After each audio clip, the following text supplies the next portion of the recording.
ਸਤਿ ਸ਼੍ਰੀ ਅਕਾਲ ਸਾਰਿਆਂ ਨੂੰ। ਅੱਜ ਆਪਾਂ ਡਿਸਕਸ ਕਰਨੀ ਹੈਗੀ ਹੈ ਰੀਜ਼ਨਿੰਗ ਦੀ ਅਸਾਈਨਮੈਂਟ। ਆਪਾਂ ਤੁਹਾਨੂੰ ਦਿੱਤੀ ਸੀਗੀ ਫੈਮਿਲੀ ਰਿਲੇਸ਼ਨ, ਤੇ ਫੈਮਿਲੀ ਰਿਲੇਸ਼ਨ ਦੇਖਦੇ ਨੇ ਕਿੰਨੇ ਕੁਐਸਚਨ ਤੁਹਾਡੇ ਠੀਕ ਨੇ ਤੇ ਕਿੰਨੇ ਗਲਤ ਨੇ। ਆਈ ਹੋਪ ਸਾਰੇ खूब मन नाल तैयारी कर रहे होने।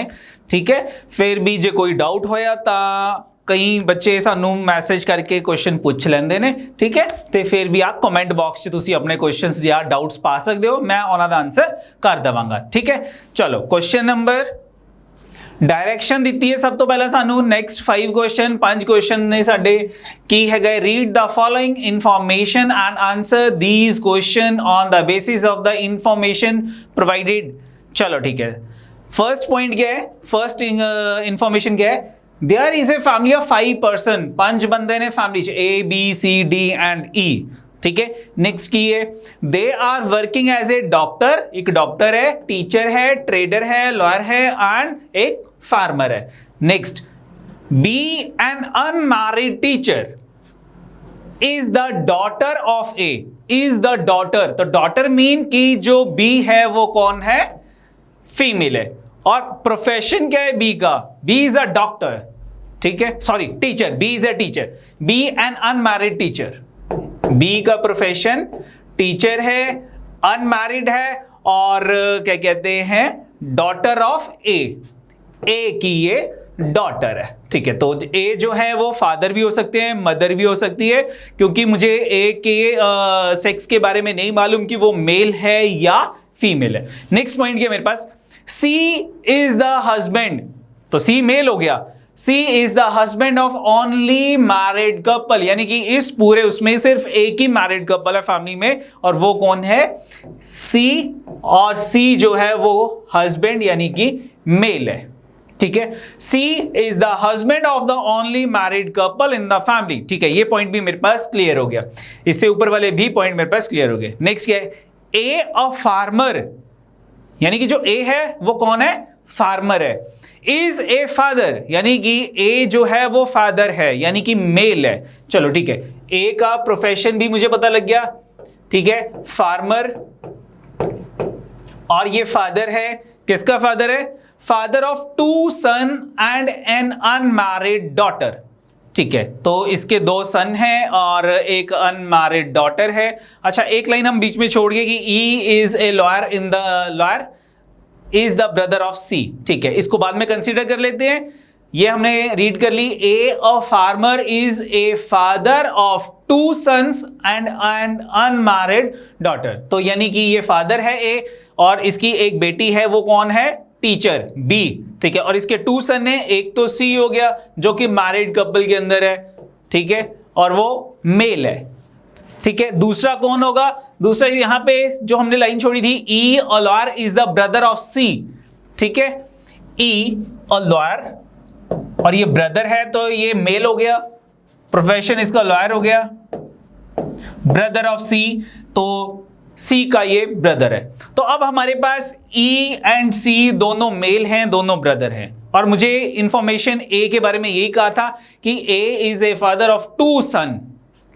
ठीक है, तो ए के 2 सन है, कौन कौन है 2 सन, एक तो सी है और एक ई है, और एक अनमैरिड उसकी डॉटर है, दैट इज बी, वो अनमैरिड डॉटर है। ठीक है, नेक्स्ट, अब हमारे पास और रिमेनिंग कौन रह गया, रिमेनिंग कौन रह गया मेरे पास, A B C D E, 5 person थे फैमिली में, ए आ गया, बी आ गया, सी आ गया, ई आ गया, एक डी रहेगी, तो डी कौन होगी, डी जो है वो सी की वाइफ होगी, डी जो है वो सी की वाइफ है।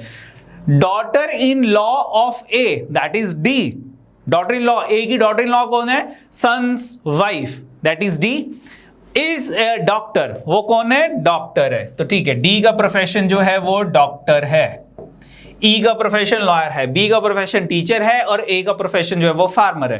अब हमारे पास ए की प्रोफेशन रिमेनिंग रह गया, और वो किसका प्रोफेशन होगा, वो हमारे पास सी का प्रोफेशन होगा। कौन सा, डॉक्टर हो गया, टीचर हो गया, ट्रेडर, हमारे पास ट्रेडर रह गया, तो सी का प्रोफेशन जो है वो क्या है, ट्रेडर, यानी कि सी इज ट्रेडर।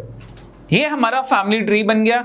सबसे पहले ए मेल है, फार्मर है, 2 सन है सी एंड ई, एंड एक डॉटर है अनमैरिड बी। टीचर है, ठीक है, सी ट्रेडर है, डी जो उसकी क्या कहते हैं डॉटर इन लॉ है वो डॉक्टर है, और जो ई उसका सन है वो लॉयर है, ठीक है।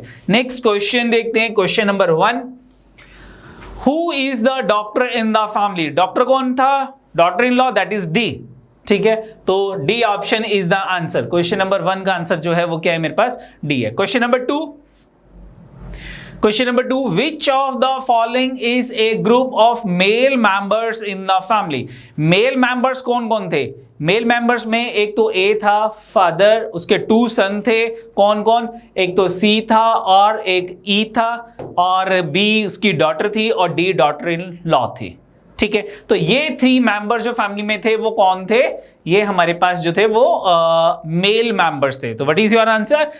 ए, C and E, that is the C option is the answer. हमारा आंसर जो है वो सी ऑप्शन है।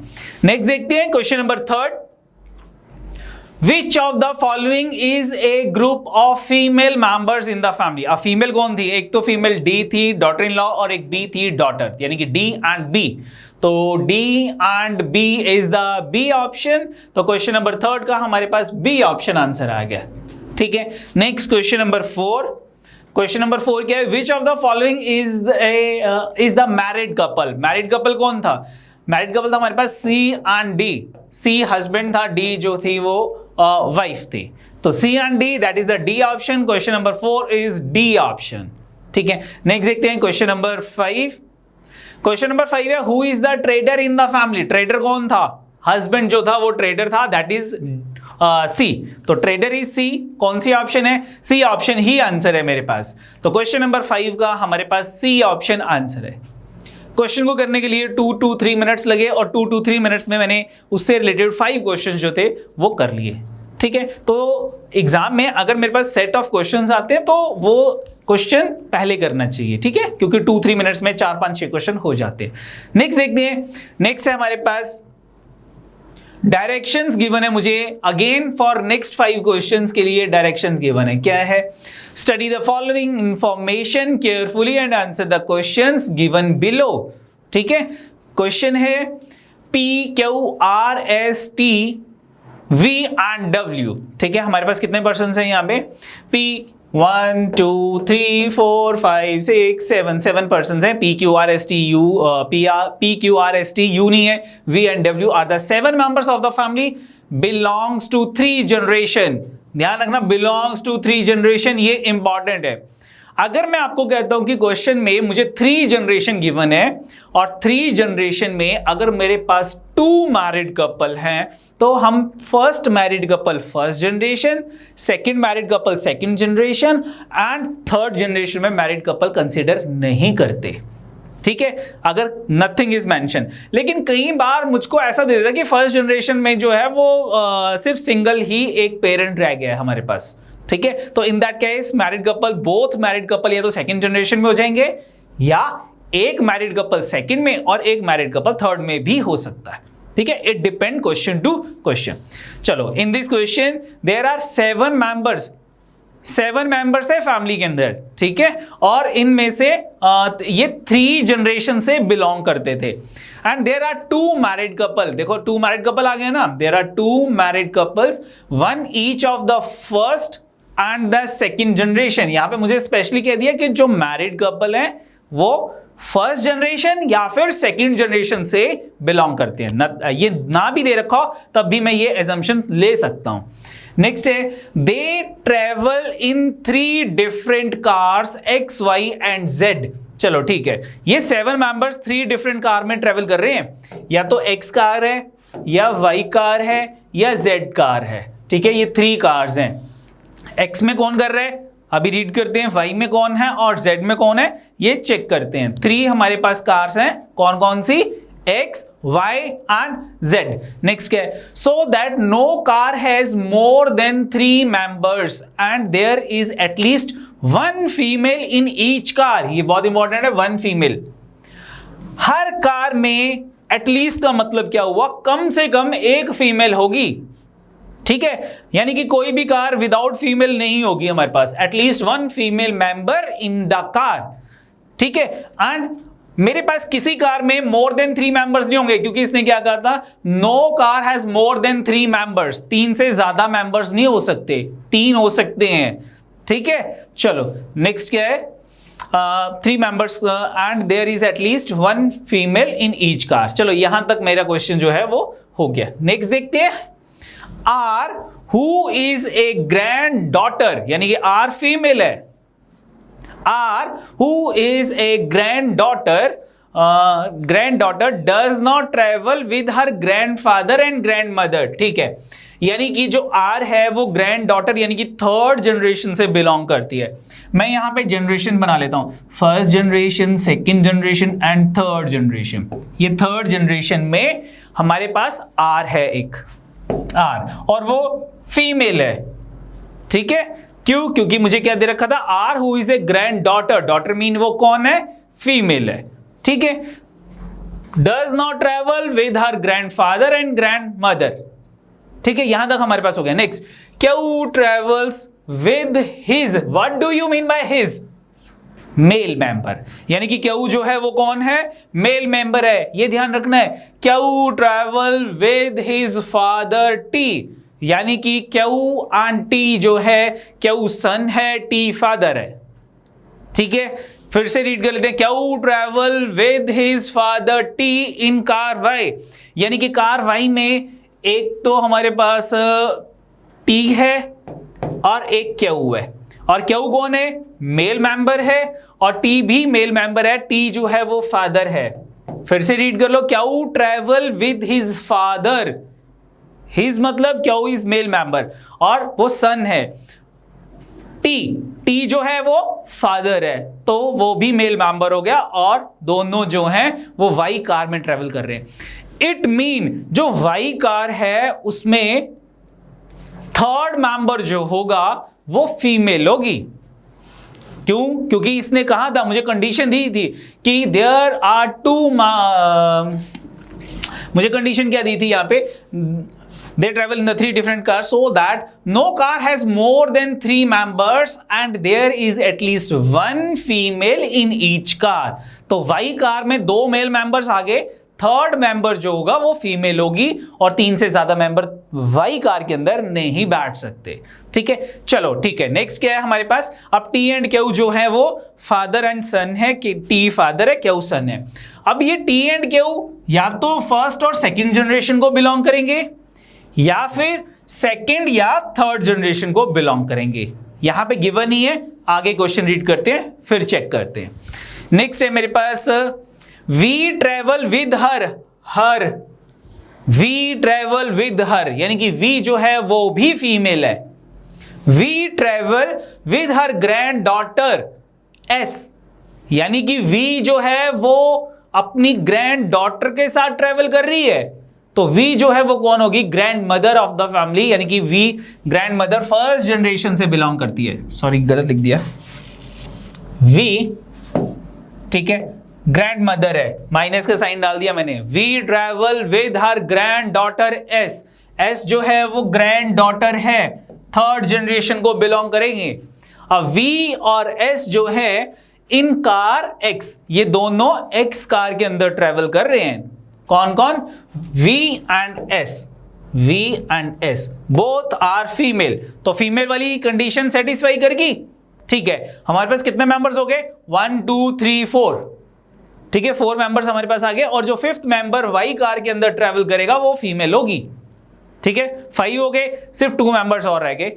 चेक करते हैं नेक्स्ट क्या कहा था, S in car X, P travel with her daughter, with her, again her मेरे पास आ गया यहां पे, तो P जो है वो भी क्या है, P जो है वो क्या है हमारे पास फीमेल है। P travel with her daughter in car Z, ठीक है, P जो है वो फीमेल है, और ये जो P है वो कौन है, वो मैरिड कपल के अंदर आएगी। ठीक है, अब जो मेरे पास 1st जनरेशन में मैरिड कपल है वहां पे फीमेल हमारे पास डिसाइडेड है V। 2nd जो मेरे पास जनरेशन है यहां पे जो मैरिड कपल होगा उसके अंदर जो फीमेल होगी वो P होगी, क्योंकि और कोई भी मेरे पास सब मैरिड कपल और रिमेनिंग नहीं है। तो P जो है वो भी क्या है हमारे पास, फीमेल है और मैरिड कपल है। P travels with her daughter in car Z, in car Z, यानी कि कार Z में अब एक फीमेल मेंबर्स कौन थी, दैट इज R। मेरे पास R के बारे में क्या कहा था, मेरे पास R के बारे में कहा था कि R who is the granddaughter not travel with her grandfather and grandmother. ठीक है, तो P एंड R जो हैं both are females and travel in car Z, और P जो है वो मदर है, R जो है वो डॉटर है। बिल्कुल ठीक है, यही बोला था। मेरे पास टोटल मेंबर्स कितने थे, अब यहां पे मेरे पास दो मेंबर्स जो थे मेल मेंबर्स, वो कौन कौन है, T एंड Q हैं। तो T को हम फर्स्ट जनरेशन में मैरिड कपल में डाल देते हैं। ठीक है, T एंड V, यानी कि T जो है वो फैमिली में ग्रैंडफादर है और जो Q है वो फादर हो जाएंगे। ठीक है, यानी कि father of R and S and the married couple Q and P। ठीक है, अब मेरे पास पूरे फैमिली ट्री में एक ही मेंबर रिमेनिंग है। कौन सा मेंबर रिमेनिंग है, that is the member W remaining है। तो W कौन सी कार में होगा, देखो Y कार में एक लेडी होनी चाहिए, तो W जो है वो लेडी है, ये हमारे पास आ गया। ठीक है, क्योंकि इसमें 3 मेंबर्स हैं, टोटल 7 मेंबर्स हो गए मेरे पास, क्योंकि किसी कार में 3 से ज्यादा नहीं हो सकते, तो यहां पे Y कार में मैक्सिमम 3 मेंबर्स आ गए, बाकी दोनों कार्स में 2 मेंबर्स हैं। हर कार में एटलीस्ट 1 फीमेल है, ये कंडीशन भी सेटिस्फाई होगी।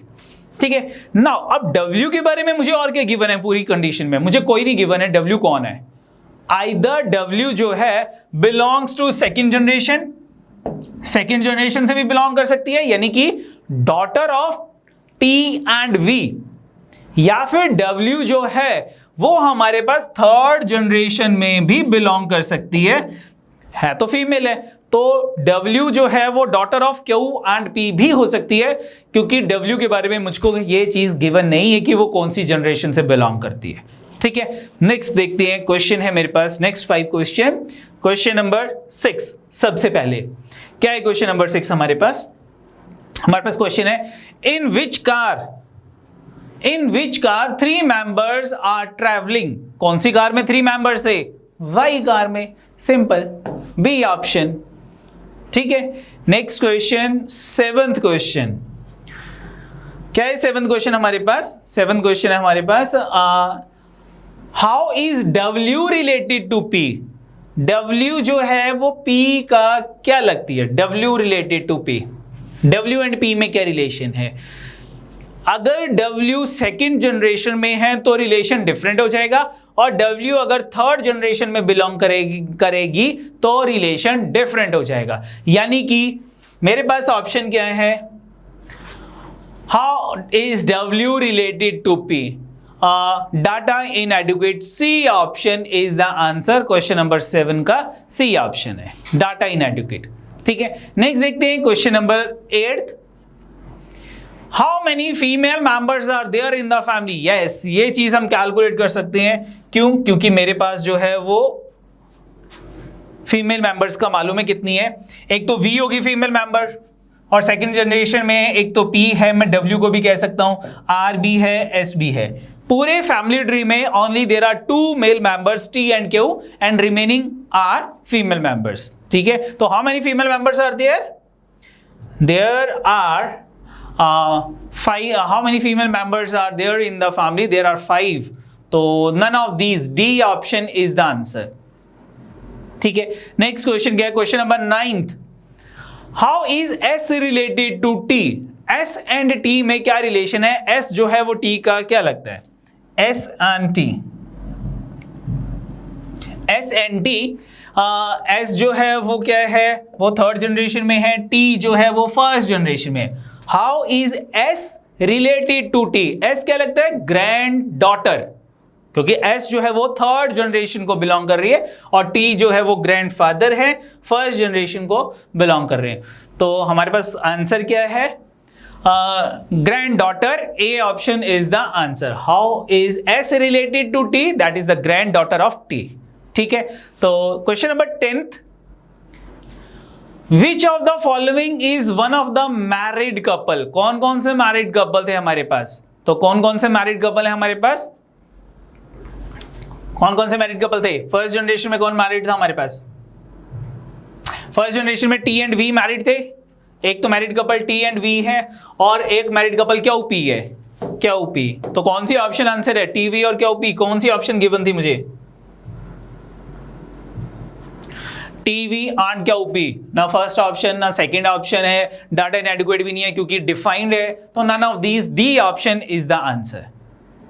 बोलो ठीक है। तो हमारे पास फर्स्ट सेट ब्रेक किया, 5 क्वेश्चन हो गए। सेकंड ब्रेक किया क्वेश्चन हम सेट हमने, तो नेक्स्ट 5 क्वेश्चन हो गए। नेक्स्ट देखते हैं क्या है direction for next 5 question. Again next 5 question है मेरे पास। Study the information given below and answer the questions that follow. There are 5 person P, Q, R, S and T. P, Q, R, S and T. One is football player, one is chess player, one is hockey player.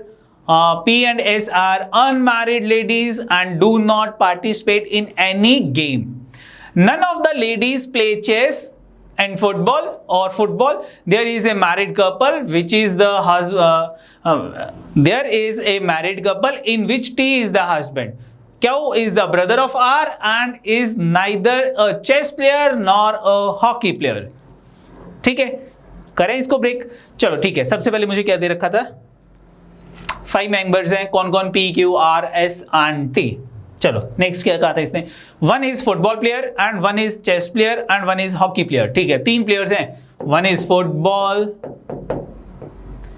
Chess player and hockey player. ठीक है, next क्या कहा था इसने? And hockey player. P and S are unmarried ladies. ठीक है, P और S both are unmarried and ladies. P and S are unmarried ladies and do not participate in any game। तो ठीक है, P और S किसी game में participate नहीं करते। इनके अलावा जो बाकी रिमेनिंग पर्सन हैं वो किसी न किसी गेम में पार्टिसिपेट करते हैं, क्योंकि मेरे पास 3 गेम्स गिवन है और रिमेनिंग भी 3 ही पर्सन रह गए। चलो नेक्स्ट क्या कहा इसने? P and S are unmarried ladies and do not participate in any game. None of the ladies play chess or football। यानी कि जो रिमेनिंग मेरे पास रह गए उनमें जो भी लेडी होगी वो ना तो चेस प्ले करेगी और ना ही फुटबॉल प्ले करेगी, तो रिमेनिंग एक ही गेम रह जाती है, दैट इज द हॉकी। मेरे पास 5 मेंबर्स है, कौन कौन थे? P, Q, R, S and T, जिसमें से P एंड S डिफाइन हो गया कि लेडीज हैं एंड कोई गेम में, किसी भी गेम में ये पार्टिसिपेट नहीं करती।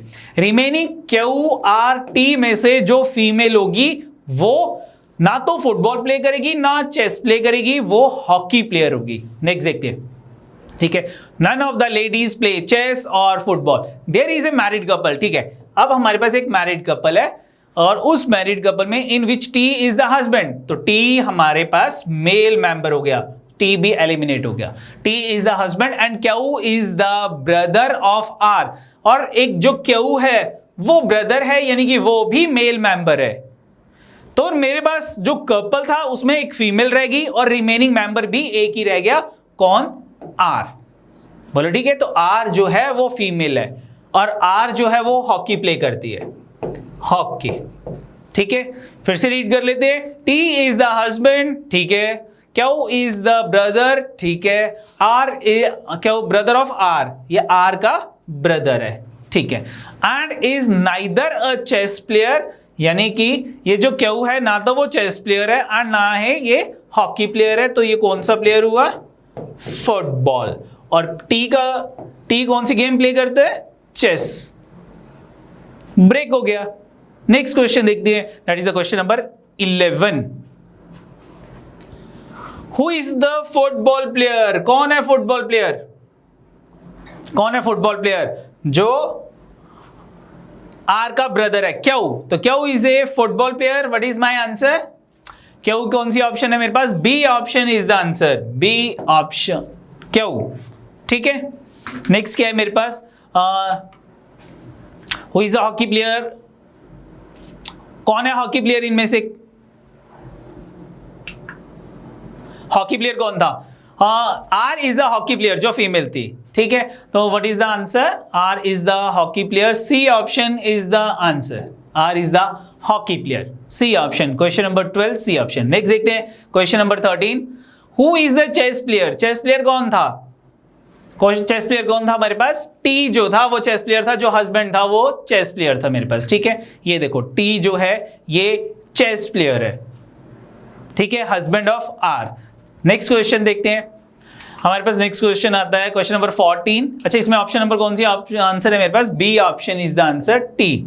Next question number 14, who is the wife of T, ठीक है, तो who is the wife of T, R is the wife of T, C option is the answer.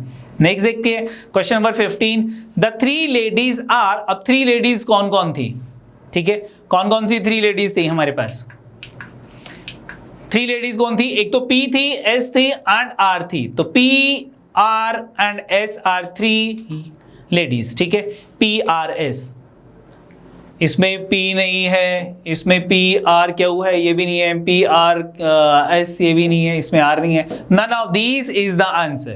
Question number 15, none of these answer है।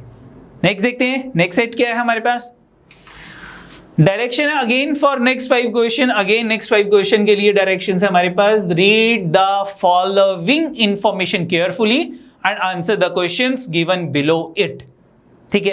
क्या direction है, there is a family of 6 members, now family में 6 members है, A B C D E and F, 6 members, there are 2 married couple in the family and the family members represent 3 generation, there are 2 married couple, तो 2 married couple में 4 members हो गए और remaining 2 members जो है वो unmarried होंगे, ठीक है, और बिलोंग्स टू 3 जनरेशन, तो फर्स्ट मैरिड कपल को हम फर्स्ट जनरेशन में और सेकंड मैरिड कपल को सेकंड जनरेशन में हम कंसीडर करेंगे, ठीक है। आगे क्या कहा है, each member has a distinct choice of colour amongst green, yellow, black, red, white and pink, no lady members like either green और व्हाइट, ठीक है, इसको बाद में कंसीडर करेंगे इस पॉइंट को हम, ठीक है। इस पॉइंट को क्या था कि कोई भी लेडी मेंबर जो है वो ग्रीन और व्हाइट को लाइक नहीं करते। C who likes black colour, who like black colour is daughter in law of E, daughter in law यानी कि वो फीमेल होगी, first married couple E, daughter in law of E, और किसके बारे में बात हुई थी, सी, सॉरी सी के बारे में, C who like black colour the daughter in law of E, तो सी फीमेल होगी, डॉटर इन लॉ होगी किसकी, ई की, तो सी का प्रोफेशन, सी का कलर मुझे गिवन था, कलर कॉम्बिनेशन कौन सा लाइक कर रही है, ब्लैक कलर, ठीक है, ब्लैक कलर। 2 मैरिड कपल थे, दोनों मैरिड कपल में जो लेडी एक मेंबर जो है वो ई है और इस मैरिड कपल में जो फीमेल मेंबर है वो सी है। नेक्स्ट देखते हैं क्या था, B is brother of F, यहां पे लिख लेते हैं साइड पे, या फिर यहीं पे लिख लेते हैं, बी ब्रदर है तो मेल है, किसका ब्रदर है ये, एफ। अब एफ मेल है फीमेल है मालूम नहीं है, अभी तक कुछ नहीं कहा है, B is the brother of F and son of D, यानी कि बी जो है वो सन ऑफ डी है, son of D, son of D and like pink colour, तो D like pink colour, B is brother of F and son of D and like, no, B like pink colour, वैसे pink colour girls like करती है लेकिन यहां boy कर रहा है, B is the brother of F and son of D and like pink colour, ठीक है। नेक्स्ट क्या है, A is grandmother of F, A grandmother है first generation, A is grandmother, ये तो ई जो है वो कौन हो जाएगा, ग्रैंड फादर हो जाएंगे, मैं एक मैरिड कपल डिफाइन हो गया, ठीक है। A is grandmother of F, तो एफ जो है वो थर्ड जनरेशन से बिलोंग करेगा, ठीक है, ये करेगी। A is a grandfather of F and F does not like red colour, ठीक है, एफ का मुझे कलर दे रखा था कि वो लाइक नहीं करता, लेकिन एफ का जो ब्रदर है वो कौन है, बी है और लाइक पिंक कलर। कितने मेंबर्स है फैमिली में मेरे पास, देयर आर 6 मेंबर्स, 1 2 3 4 5 हो गए, एक बी डी रह गया था, तो डी यहां पे बिलोंग करेगा हस्बैंड ऑफ सी, तो वो मेल मेंबर हो गए मेरे पास, मेल मेंबर, ठीक है। तो मेरे पास सभी डिफाइंड हो गए। फिर से देख लेते हैं, A is the grandmother of F, yes A is the grandmother of F, ये भी हमारे पास हो गया। And F does not like red colour, F का कलर रेड नहीं होगा, no red colour, A doesn't like red colour, ये पॉइंट मेरे पास हो गया। The husband has the choice of green colour, his wife like yellow, तो green and yellow, यहां पे तो मेरे पास कलर डिफाइंड है, इस मैरिड कपल की बात नहीं हो रही, इस मैरिड कपल की बात हो रही है कि जो हस्बैंड है, इस कपल में जो हस्बैंड है वो लाइक ग्रीन कलर, तो हस्बैंड जो था वो ई था, ई लाइक ग्रीन कलर, बिल्कुल ठीक है। And his wife like yellow colour, A का कलर येलो आ गया, येलो कलर, ठीक है, इन दोनों के कलर हमारे पास डिफाइन हो गए, ये पॉइंट भी आ गया। चलो ये वाला पॉइंट हो गया, B is the brother yes of F and son of D and like pink colour, ठीक है, ये पॉइंट भी हो गया मेरे पास। C who like black colour, C who like black colour is the daughter in law of E, ये भी मेरे पास हो गया। No lady member like either green और व्हाइट, तो ग्रीन और व्हाइट मेरे पास दो कलर, एक ग्रीन डिफाइन हो गया और व्हाइट कलर एक रह गया और एक मेरे पास रेड कलर रह गया। अब मुझे क्या दे रखा था कि F जो है वो रेड कलर लाइक नहीं करता, तो रेड कलर कौन लाइक कर रहा होगा, डी का कलर रेड हो गया, ठीक है। अब मेरे पास पूरे फैमिली ट्री में एक जो F है इसका कलर रिमेनिंग रह गया, दैट इज व्हाइट, ठीक है। तो इसका कलर जो है, F का कलर जो है वो कौन सा कलर हो गया, व्हाइट। लेकिन व्हाइट के बारे में क्या कहा था, no lady member like either green और व्हाइट, यानी कि व्हाइट कलर जिसका होगा वो लेडी नहीं हो सकती, तो वो कौन होगा, मेल होगा, यानी कि F जो है वो भी मेल मेंबर है। बोलो ठीक है, फैमिली ट्री हमारे पास ब्रेक हो गया, सबके बारे में पता लग गया कि कौन मेल है कौन फीमेल है, और सबके कलर के बारे में भी पता लग गया। फर्स्ट जनरेशन में जो मैरिड कपल था वो ए था, A is the wife and E is husband, ठीक है। Second married couple D and C, D is the husband and C is wife। और थर्ड जनरेशन में मेरे पास F and B है, बोथ आर मेल मेंबर्स, ठीक है। तो सबके कलर डिफाइन हो गए। क्वेश्चन देखते हैं, नेक्स्ट क्वेश्चन हमारे पास 16 number question, Which of the following is the color preference of A? A की कलर प्रेफरेंस क्या थी मेरे पास, A की कलर प्रेफरेंस क्या थी, देखो A की कलर प्रेफरेंस थी मेरे पास येलो, तो what is my answer, B option is my answer, question number 16 B option, ठीक है। नेक्स्ट देखते हैं question number 17, how many male members are there in the family, कितने मेल मेंबर्स है हमारे पास फैमिली में, यहां पे एक मेल मेंबर है, यहां भी एक मेल मेंबर है, यहां पे 2 मेल मेंबर्स हैं, तो कितने मेल मेंबर्स हो गए मेरे पास, 4 male members are there in the family.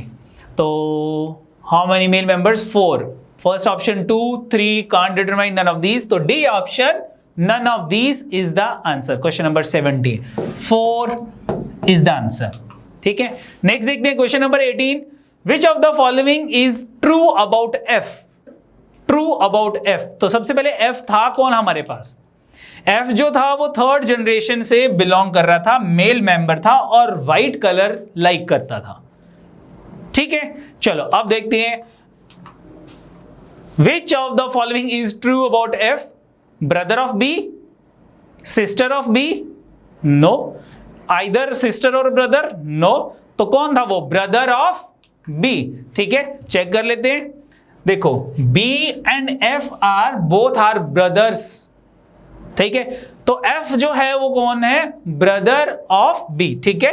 तो व्हाट इज माय आंसर, कौन सी ऑप्शन मेरी आंसर है, A option is the answer, question number 18 हमारे पास A ऑप्शन आंसर है।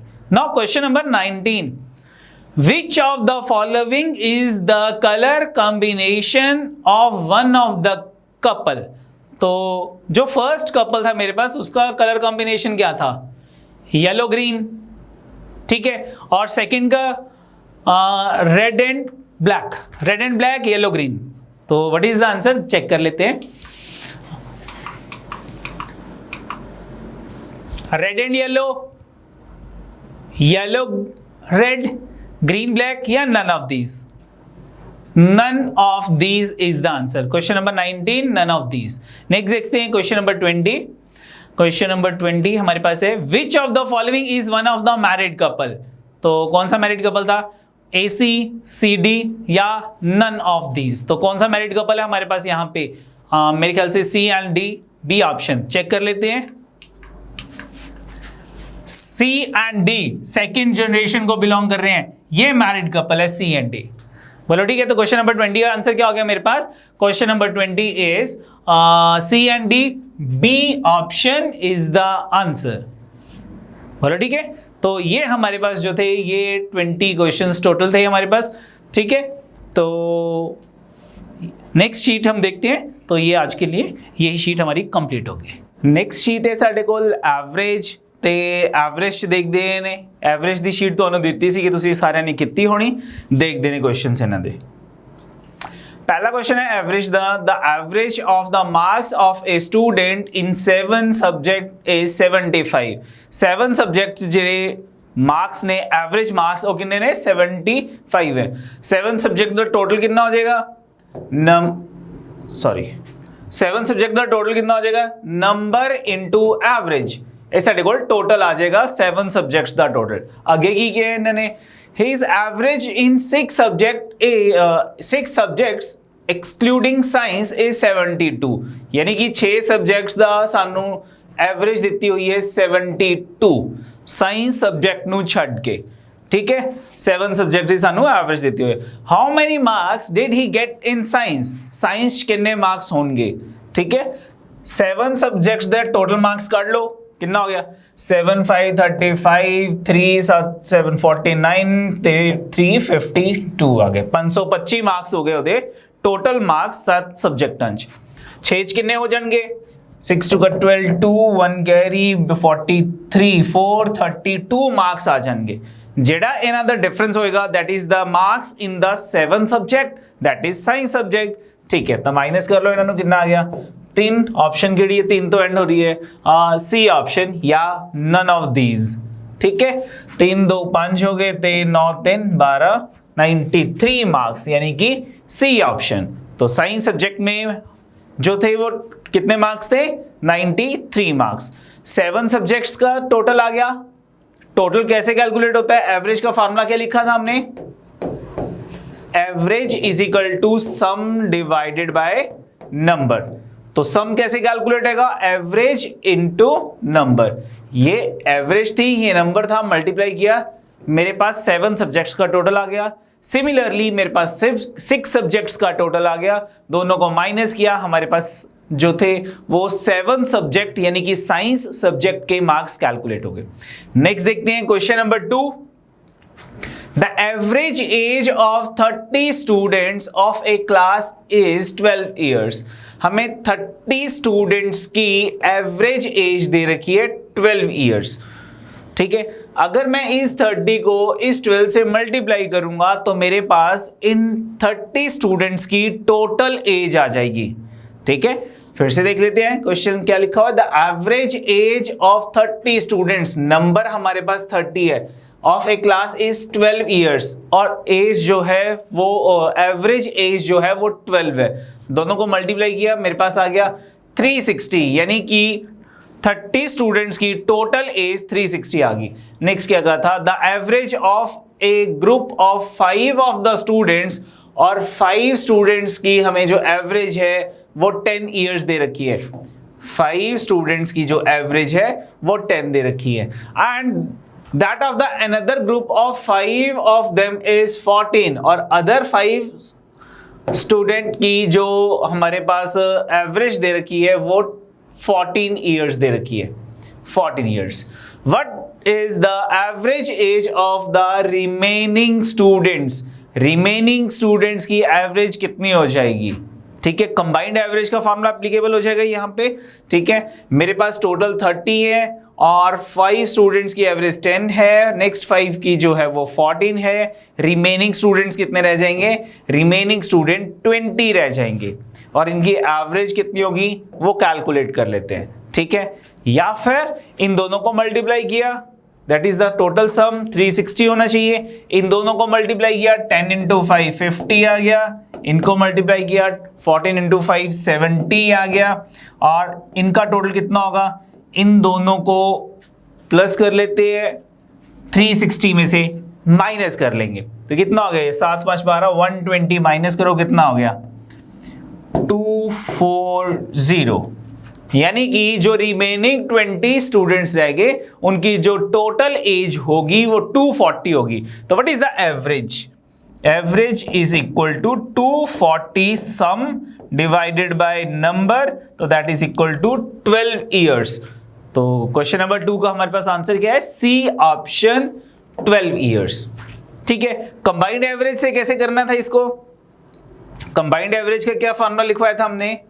Average of 3 groups is equal to average of first into number of first plus average of second into number of second plus 3 groups थे तो third group भी यहां पे आ जाएगा, average of third into number of third group divided by total number in 3 groups. Total number in 3 groups. तो 3 groups की हमें एवरेज कितनी गिवन थी? 3 ग्रुप्स की हमारे पास एवरेज कितनी थी? 3 ग्रुप्स की हमारे पास एवरेज जो थी वो 12 थी। ठीक है, 12। और नंबर कितना है तीनों ग्रुप्स का टोटल जो था दैट इज 30। तो तीनों ग्रुप की एवरेज 12 आ गई, इज इक्वल टू जो हमारे पास फर्स्ट 5 बॉयज थे यानी ग्रुप ऑफ 5 उनकी एवरेज कितनी थी? 10 थी। सेकेंड ग्रुप 5 स्टूडेंट का जो ग्रुप था इसकी एवरेज कितनी थी? इसकी एवरेज 14 थी।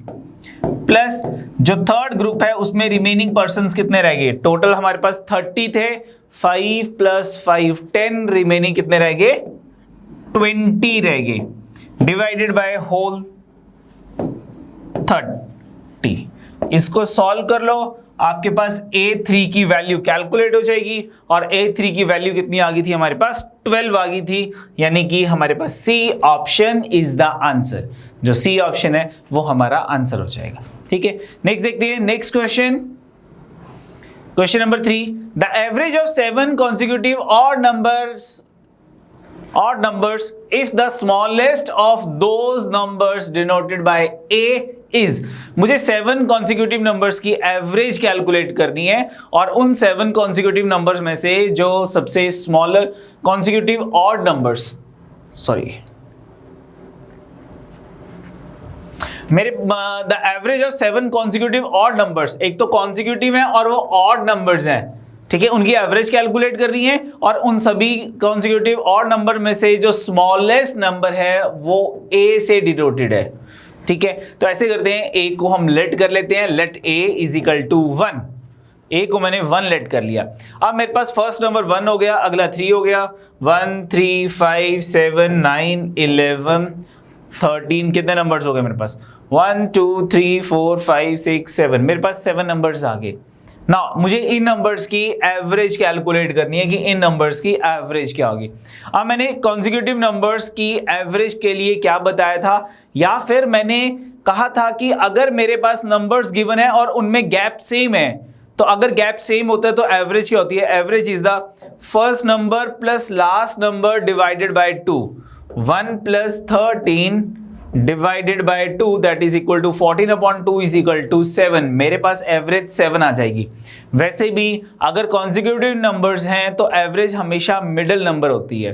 1 2 3 4, this is the middle number, this is the average. तो मेरे पास एवरेज कितनी आ गई इन 7 कॉन्सिक्यूटिव नंबर्स की? 7 आ गई। अब 7 कब आई थी? जब मैंने ए की वैल्यू क्या पुट की थी? 1।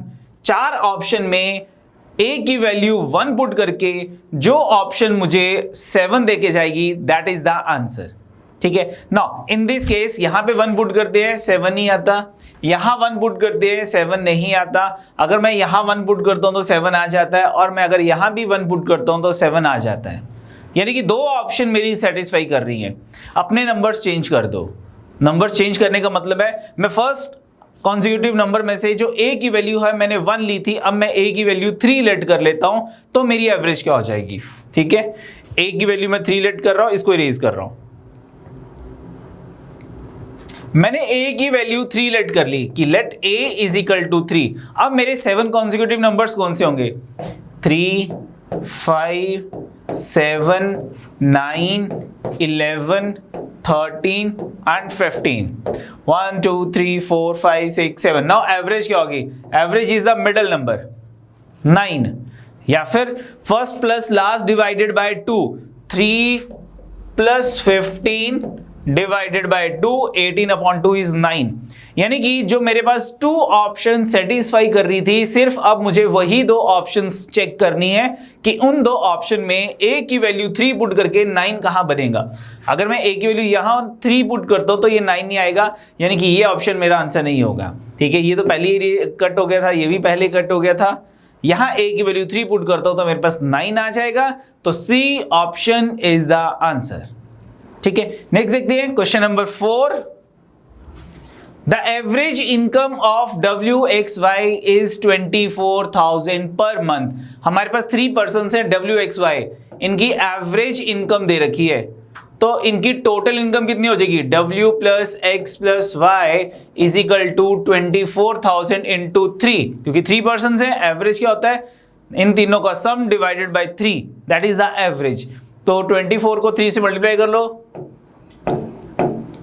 72,000. तो नेक्स्ट क्या कहा था इसने? Per month. And the average income of XYZ. अब मुझे X, Y एंड Z की एवरेज इनकम दे रखी है, दैट इज 30,000. तो इन तीनों की टोटल इनकम कितनी हो जाएगी? इंटू 3 करूंगा, 90,000 आ जाएगा मेरे पास. ठीक है, per month. If the average salary of Z be twice of W, Z की जो एवरेज है that is twice of W. The average salary of Z is twice that of W, then what is the average of X and Y? मुझे X and Y की average calculate करनी है. तो ठीक है, ऐसे करते हैं, Z की जगह मैं 2W पुट कर लेता हूं इस इक्वेशन में. मेरे पास क्या आ जाएगा? 2W plus X plus Y is equal to 90,000. Now this is my first equation and this is my second equation. दोनों इक्वेशंस को सब्ट्रैक्ट कर लो, माइनस कर लो. दोनों को अगर मैं माइनस करता हूं, W minus 2W is equal to minus W, negative W. Minus कर रहा हूं, साइन चेंज हो गए थे. ये प्लस था, माइनस हो गया, plus X minus X eliminate हो गए, प्लस Y, ये भी माइनस Y हो गया था, ये भी एलिमिनेट हो गए. और ये 72,000 में से 90,000 अगर मैं माइनस करता हूं तो मेरे पास क्या आ जाएगा? मेरे पास आ जाएगा माइनस 18,000, 18,000 आ जाएगा. ठीक है, तो माइनस से माइनस एलिमिनेट हो गया, value of W is equal to 18,000 आ गई मेरे पास. अब मुझे क्या कैलकुलेट करना था? What is the average of X and Y. सिर्फ X एंड Y की एवरेज कैलकुलेट करनी थी. तो X एंड Y की एवरेज कैसे कैलकुलेट होगी? X एंड Y का टोटल डिवाइडेड बाय 2. तो X एंड Y का टोटल कितना हो जाएगा? इन दिस इक्वेशन आप W की वैल्यू 18,000 पुट कर लो तो आपके पास X एंड Y की वैल्यू आ जाएगी. ये 18,000 इधर जाके माइनस हो जाएगा, मेरे पास कितना आ जाएगा? 72,000 minus 18,000. X plus Y is equal to कितना हो गया? ये 54,000 हो गया. बोलो ठीक है. तो what is the average? Divided by 2, divided by 2 कितना हो गया? ये 27,000. It mean the average of X and Y is 27,000. तो what is the answer?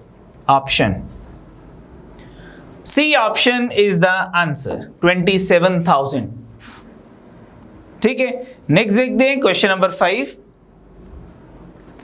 W was 50 coins of 10 पैसा डिनोमिनेशन.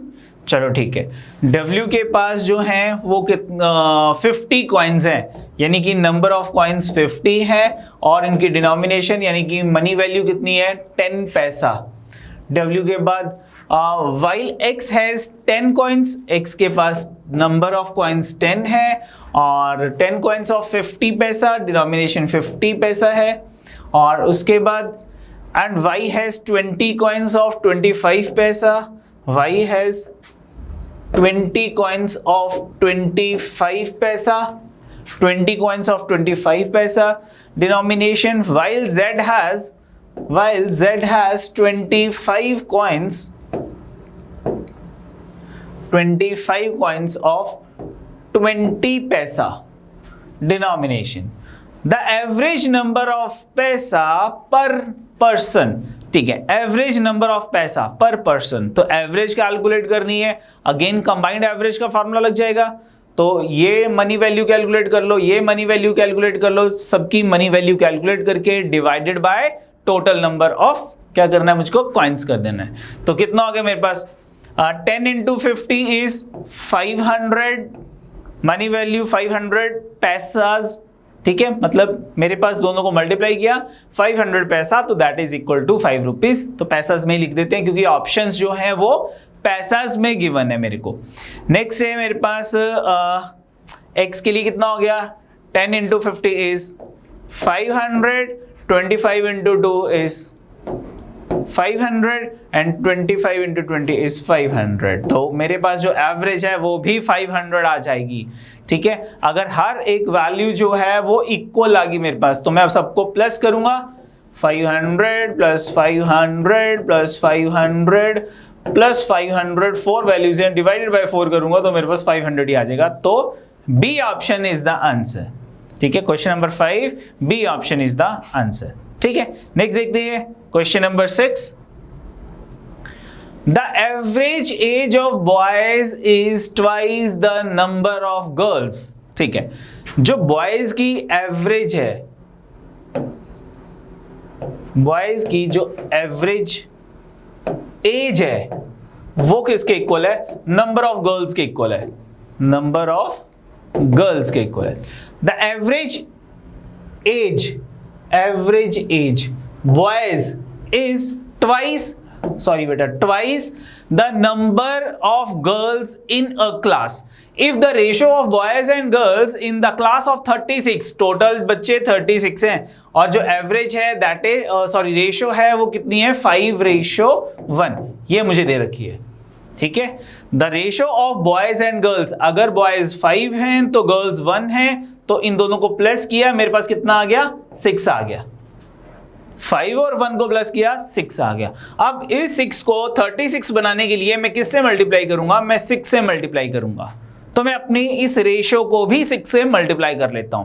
तो 6 into 5 30, 6 into 1 is 6, यानी कि बॉयज जो हैं वो क्लास में 30 हैं और गर्ल्स जो हैं वो कितनी है, 6 हैं, ठीक है। अब मुझे क्या दे रखा था कि बॉयज की एवरेज एज दे रखी थी twice of number of girls, number of girls कितनी है, 6, तो 6 into 2 कितना हो गया, 6 into 2 is equal to 12, यानी कि जो बॉयज की एवरेज एज है वो 12 इयर्स आ गई, ठीक है। नेक्स्ट क्वेश्चन क्या पूछा था, what is the total of the age of the boys in the class, मुझे बॉयज की टोटल एज कैलकुलेट करनी है क्लास में क्या होगी, ठीक है। तो हमारे पास क्या आ गया कि बॉयज की जो एवरेज आ गई दैट इज 12 और टोटल नंबर ऑफ बॉयज कितने थे, 30, तो what is the total age, तो total age of boys is 30, that is number into average,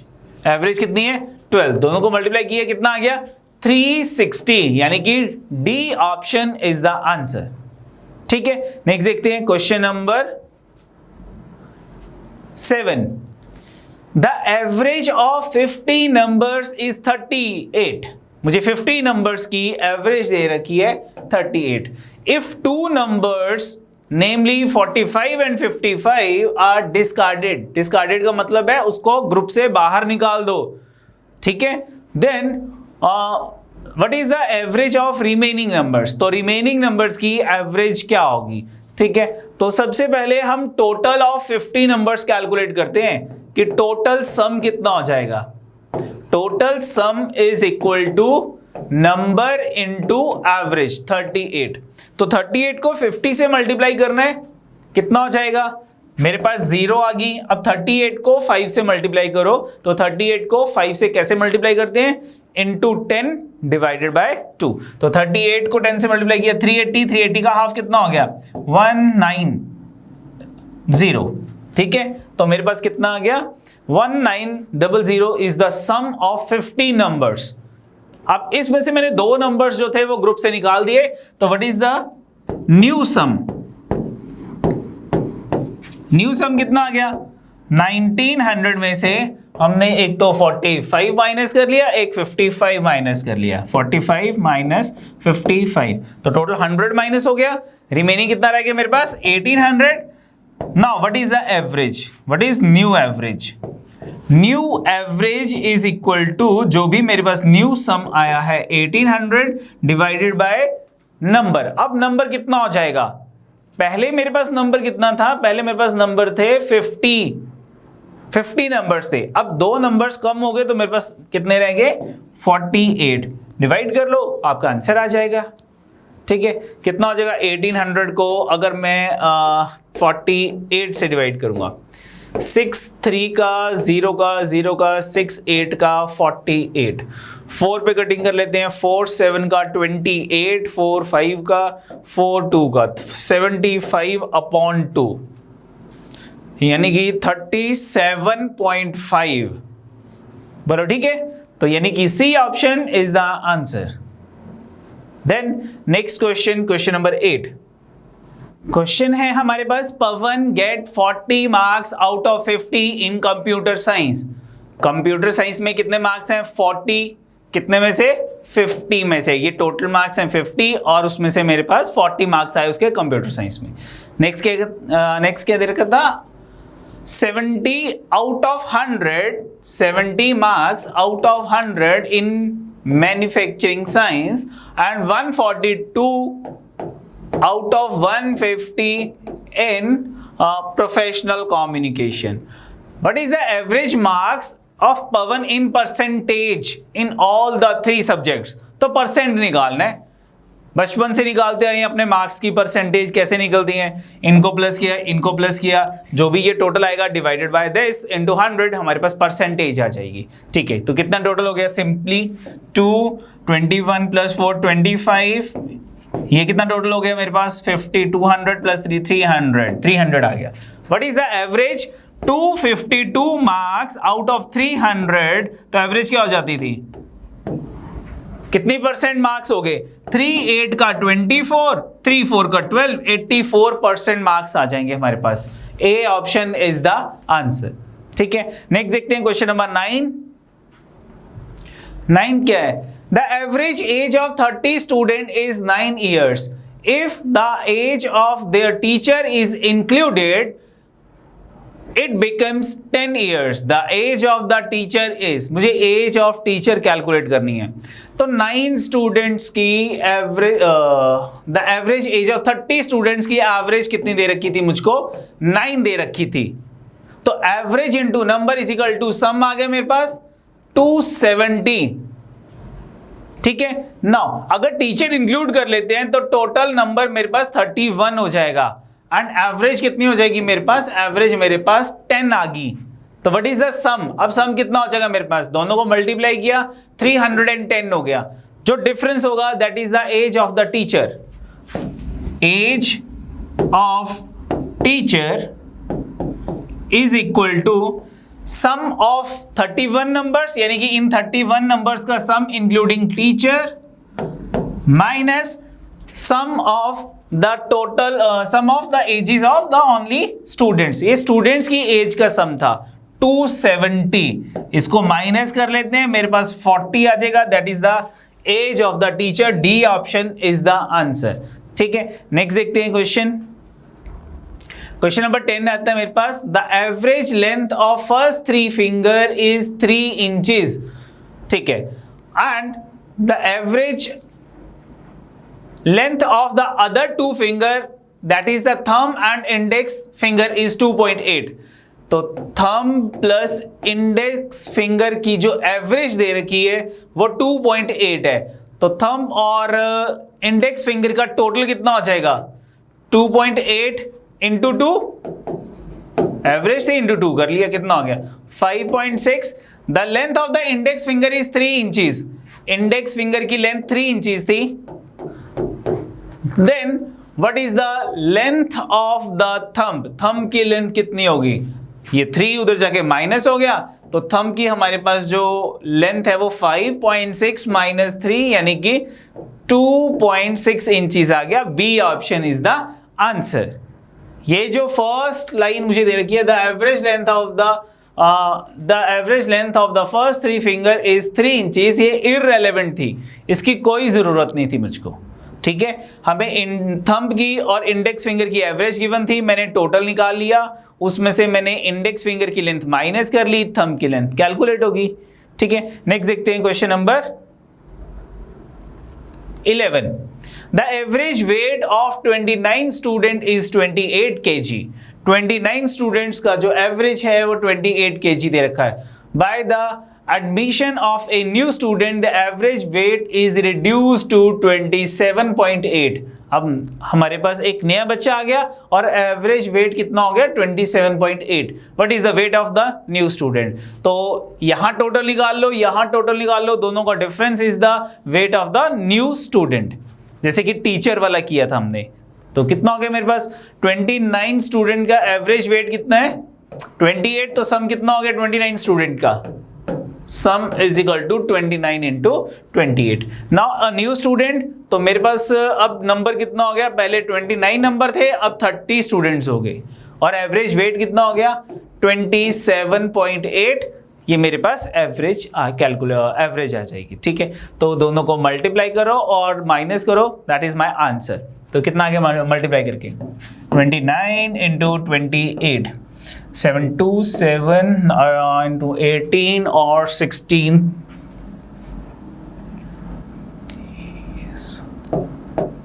to 4 + 4 812 आ गया, ये 812 और इनको मल्टीप्लाई करके कितना आ गया, पॉइंट और 0 एलिमिनेट हो गए, 3 से मल्टीप्लाई कर लेते हैं, 3 8 24 2 21 3 2 3 6 7 8 834 आ गया। तो 834 में से 812 अगर मैं माइनस कर लूं तो मेरे पास कितना आ जाएगा 22 आ जाएगा। तो यानी कि जो न्यू स्टूडेंट है उसकी जो हमारे पास एवरेज वेट है वो 22 kg, यानी कि A option is the answer. बोलो ठीक है।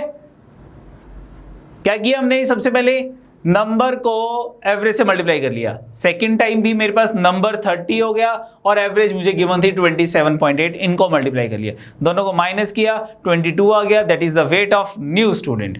ठीक है, नेक्स्ट देखते हैं question number 12। Chetan went to post office at a speed of 60 km/h while returning for his home. He covered half the distance at a speed of 10 km/h. But suddenly he realized that he was getting late, so he increased the speed and reached the home by covering rest half of the distance at a speed of 30 km/h. What is the average speed of the Chetan in the whole length of the journey? अब मैंने क्या कहा था, average speed का formula क्या होगा, total distance divided by total time. ठीक है, तो इन दिस केस सबसे पहले मेरे पास स्पीड्स गिवन है, एक स्पीड मुझे गिवन थी 60 km/h, दूसरी स्पीड मुझे गिवन थी 10 km/h and third speed given थी मुझको 30 km/h। तो डिस्टेंस कोई एक ऐसी वैल्यू क्या लेट कर लेते हैं जो वैल्यू इन तीनों से डिविजिबल हो सके। तो हम डिस्टेंस मान लेते हैं 60 किलोमीटर, मान लेता हूं कि मेरा जो पोस्ट ऑफिस से घर का जो डिस्टेंस था वो 60 किलोमीटर था। ये 60 किलोमीटर हो गया जब वो अपने घर से पोस्ट ऑफिस गया। In return journey he covered half the distance. तो what is the half of 60? Half the distance यानी कि 30 kilometre cover at a speed of 10 km/h, यानी कि 30 किलोमीटर जो कवर किए हमने वो किस स्पीड से किए हैं, 10 km/h की स्पीड से किए। एंड रिमेनिंग हाफ, जो रिमेनिंग हाफ है 30 किलोमीटर, वो किस स्पीड से किए हमने, 30 km/h की स्पीड से। ये स्पीड है, ये डिस्टेंस है, टाइम कैलकुलेट कर लेते हैं। Distance upon speed 1 hour, distance divided by speed 3 hours, distance divided by speed 1 hour. What is the total time? 3 4 5. What is the total distance? 30 30 60 plus 60 120. What is the average speed? Total distance divided by total time. Total time कितना था 5, कितना हो गया ये 24, यानी कि 24 km/h average speed. ठीक है, नेक्स्ट देखते हैं। नेक्स्ट क्वेश्चन है मेरे पास question number 13। 5 years ago the average age of A and B was 15 years. ठीक है, 15 years मुझको एवरेज एज दे रखी है A एंड B की, तो एवरेज एज क्या हो जाएगी उनकी, दोनों को प्लस किया डिवाइडेड बाय 2, तो 5 साल पहले उनका सम कितना था एजेस का, दैट इज 30 years. ठीक है, आगे क्या कहा इसने, the average age of A B C today is 20 years. How old will C be after 10 years. ठीक है, तो ये तो 5 साल पहले की एवरेज थी A एंड B की, और ये 5 साल पहले का टोटल एज थी A एंड B की, तो ये 5 साल पहले की टोटल था, आज इनका टोटल कितना हो जाएगा, 5 साल A की एज इंक्रीज होगी, 5 साल B की एज इंक्रीज होगी, या फिर मैंने आपको क्या कहा था कि अगर मुझे 5 साल पहले की एवरेज दे रखी है, आज की एवरेज निकालनी है, तो यानी कि 5 इंक्रीज हो जाएगा, सेम नंबर से इंक्रीज हो जाएगी एवरेज भी, तो 15 plus 5 20 is the present average age of A and B, तो टोटल कितनी हो जाएगी, 15 प्लस 5 20 को 2 से मल्टीप्लाई करूंगा, आज का टोटल 40 आ जाएगा। या फिर मैंने 5 साल पहले का टोटल कैलकुलेट कर लिया, इसमें A और B की इंक्रीज ऐड कर ली, तो भी मेरे पास 40 आ गया। ठीक है ना, अब मेरे पास 40 टोटल आ गया। अब मुझे A B C की एवरेज दे रखी है कि A B एंड C की जो एवरेज है टुडे, प्रेजेंट की एवरेज एज है टुडे की, that is 20।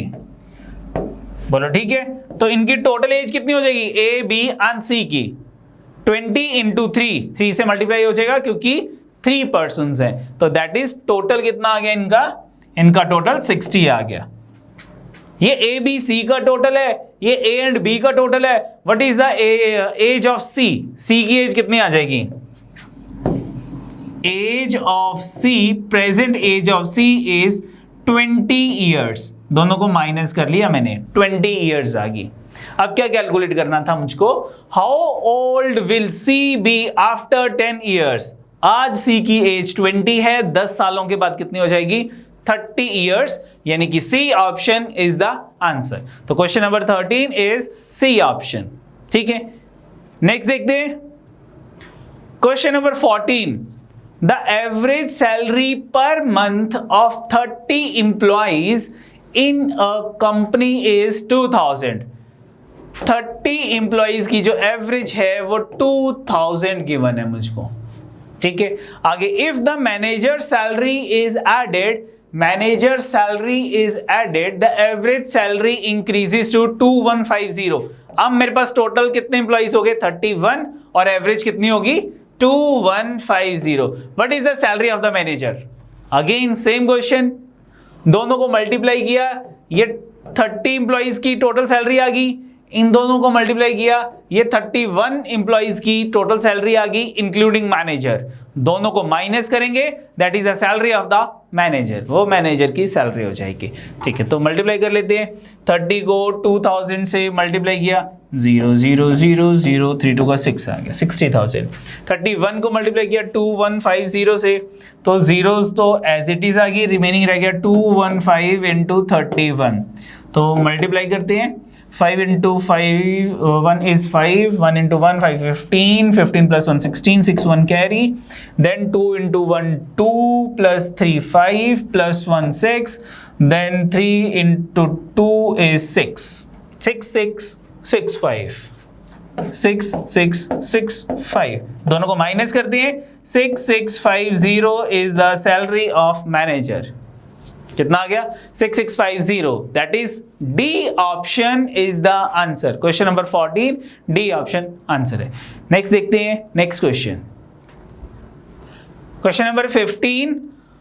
The average of 3 prime numbers lying between 49 and 78, कहता 49 से लेके 78 के बीच में कोई हमारे पास 3 नंबर्स हैं जिनकी एवरेज जो है वो 191 डिवाइडेड बाय 3 एवरेज है। तो what is the sum of that 3 numbers? 191/3 into 3 से 3 एलिमिनेट हो गया, मेरे पास जो सम था वो 191 आ गया सम। तो मुझे 3 नंबर्स ऐसे ढूंढने हैं 49 से लेके 78 के बीच में जिनका सम 191 हो। ठीक है, आगे क्या कहा है, then what is the greatest possible difference, greatest difference between any two number out of the 3 prime numbers, कि 3 प्राइम नंबर में से किसी भी 2 प्राइम नंबर का डिफरेंस कैलकुलेट करना है, लेकिन वो डिफरेंस मैक्सिमम होना चाहिए। ठीक है, चलो तो सबसे पहले मैं 3 नंबर्स तो ढूंढूं, तो उससे को ढूंढने के लिए पहले प्राइम नंबर्स तो ढूंढे हम।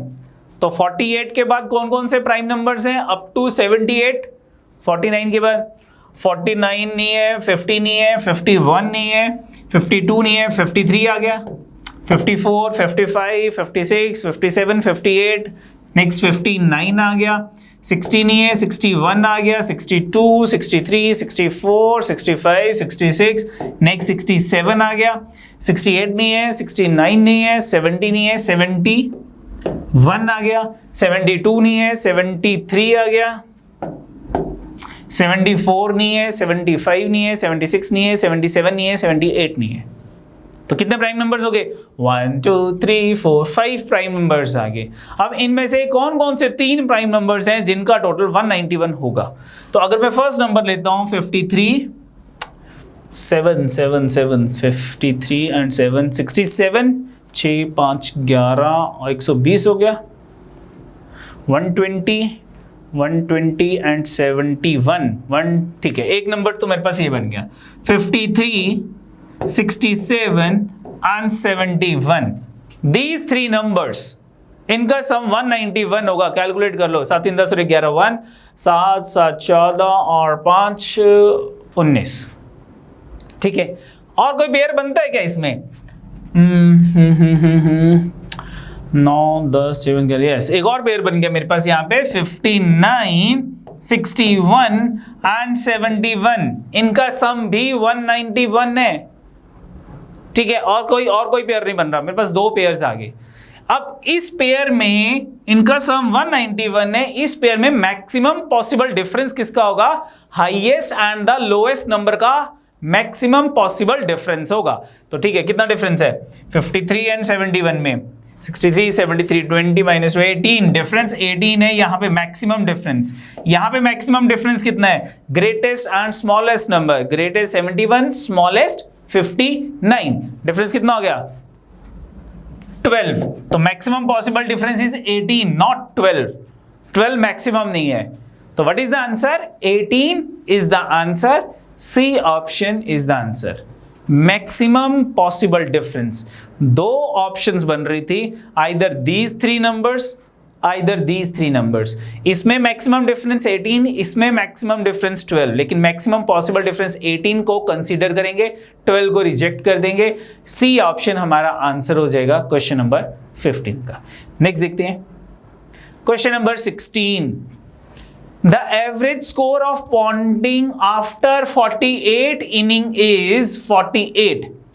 जो 48 इनिंग्स हैं, यानी कि ये नंबर हो गया, उसमें जो एवरेज है वो 48 है पॉन्टिंग की, पॉन्टिंग। उसके बाद and in the 49th inning Ponting score 97, और नेक्स्ट इनिंग में उसका स्कोर जो था वो 97 था। In the 50th inning the minimum number of runs required to increase his average score by 2 then it was before the 50th inning। before the 50th inning मतलब 50th inning की average, sorry 49th inning की average.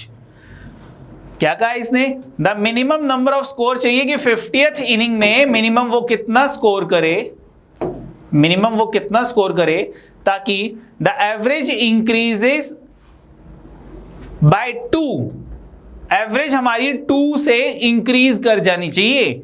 ठीक है, it was before the 50th inning. तो before the 50th inning का मतलब है कि 49th इनिंग में मेरी जितनी एवरेज है, जितनी भी एवरेज है, मान लो XYZ कुछ भी एवरेज है, तो ये एवरेज 2 से इंक्रीज कर जानी चाहिए। अब एवरेज x + 2 हो जानी चाहिए, तो मिनिमम कितना स्कोर करे वो 50th इनिंग में। ठीक है, तो सबसे पहले तो टोटल स्कोर निकालते हैं 48 इनिंग्स का। टोटल स्कोर कैसे आ जाएगा, सम कैसे आता है, नंबर इंटू एवरेज, 48 इंटू 48। तो what is the square of 48? 48 का स्क्वायर हो गया मेरे पास 2 का स्क्वायर 4 एंड 25 माइनस 2 304। ये टोटल आ गया 48 इंटू 48 का 2304। अब 49th इनिंग में उसका स्कोर कितना था, 97 था, तो 97 मैंने ऐड कर लिया 48 इनिंग्स के टोटल में, मैंने 49th इनिंग का टोटल ऐड कर लिया। मेरे पास 49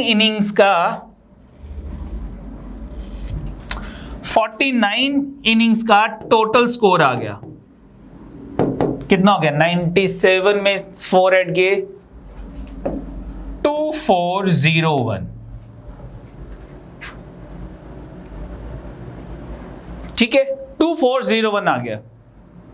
अब व्हाट इज द एवरेज, यहां पे एवरेज कितनी है, average 2401 divided by 49 is equal to 49, क्योंकि 49 का स्क्वायर 2401 ही होता है। ठीक है, तो मेरे पास 49 इनिंग की एवरेज 49 ही आ गई।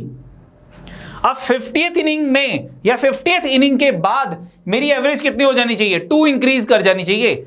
49 से अगर मैं 2 इंक्रीज करता हूं तो what is my average, 50 innings में मेरी एवरेज 51 होनी चाहिए। क्या होनी चाहिए एवरेज, 49 + 2 इज इक्वल टू 51 होनी चाहिए। तो what is the total score up to 50 innings, मेरा टोटल कितना होना चाहिए, that is average into number. ये एवरेज है और ये नंबर है, ये एवरेज और ये नंबर, तो कितना हो गया टोटल, 0 5 1 का 5 5 5 का 25 2550। ठीक है, दोनों को मल्टीप्लाई कर लिया मैंने, तो ये तो मेरे पास टोटल स्कोर था 50 इनिंग्स का। 49 इनिंग्स का टोटल कितना था मेरे पास, ये 49 इनिंग्स का टोटल था 2401, दिस वन। तो दोनों का डिफरेंस जो होगा that is the minimum runs to score by Ponting in 50th inning. ठीक है, तो दोनों को माइनस कर लेते हैं, माइनस करके कितना आ गया, ये आ गया 149, यानी कि 149 रन्स उसको स्कोर करने पड़ेंगे 50th इनिंग में, ताकि उसकी जो एवरेज हो जाए वो 51 हो जाए। दैट इंक्रीज 2 बाय 49 इनिंग्स की 49 इनिंग्स में जितनी एवरेज थी उससे एवरेज 2 इंक्रीज कर जाएगी 50th इनिंग में, अगर वो 149 स्कोर करेगा। व्हाट इज द आंसर, कौन सी ऑप्शन आंसर है, option number B is 149 is the answer. ठीक है, नेक्स्ट देखते हैं, नेक्स्ट क्वेश्चन हमारे पास कौन सा है,